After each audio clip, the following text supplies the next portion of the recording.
Miss হবে না আপনার পছন্দের টিভি শো। দেখুন জি5 অ্যাপে একদম ফ্রি।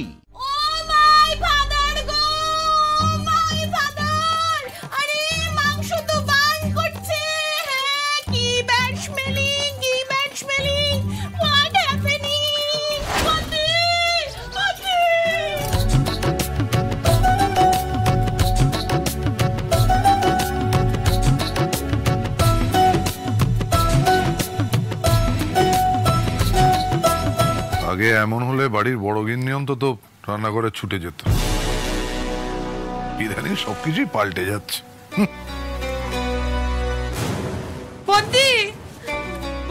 বদি ইউ কাম, সর্বনাশ হ্যাপেনিং, ভেরি সর্বনাশ হ্যাপেনিং বদি, ইউ কাম, মাংস বার্নিং। দেখ আমি আবার গিয়ে কি করব?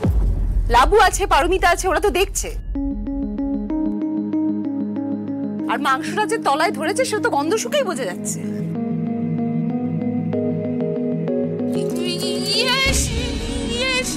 সেটা তো আন্ডারস্ট্যান্ডিং। ইউ কাম বদি, না হলে কিচ্ছু ইট করতে পারবো না। I am very much hungry, oh my father. ও বৌদি, বলছি দুটো যাতে খেতে পারি সেই ব্যবস্থা করো না। যাও না বদি ইউ কাম। কি আশ্চর্য!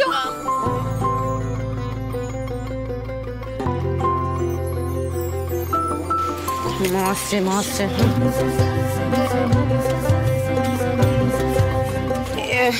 বলছেন জল দিবি নাকি রে একটু? হ্যাঁ আরে বাবা, এটা তো কষা মাংস হচ্ছে না, জল দিলে তো আরো গ্যাদগ্যাদে হয়ে যাবে।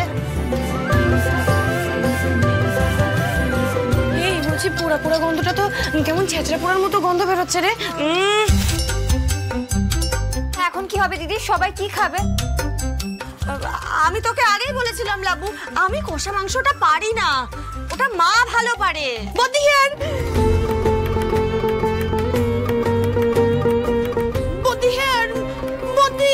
বদি শি করো, মাংস burning, bad smell coming, what to do? একটা মোটা পাতের কড়াই নিতে হতো। এরকম একটা পাতলা পাত্রে কষা মাংস হয় নাকি?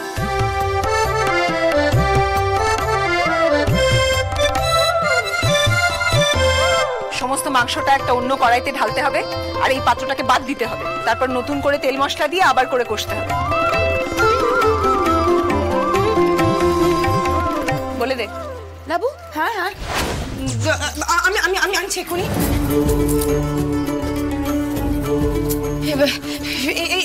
পারো এই নে, এর মধ্যে রাখা ঢেলে।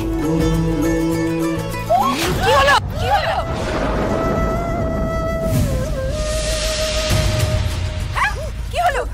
আরে একটা মোটা কাপড় দিয়ে ধরতে হয় তো, এতটা গরম মাংস ছাকা তো লাগবেই।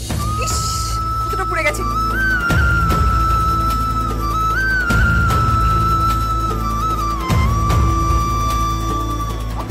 এই লাবু, ঠান্ডা জলের বাটি নিয়ে একটা। ঠান্ডা জল আনছি, বাটি বাটি। হ্যাঁ ধরো না, এটা একটু ধরো।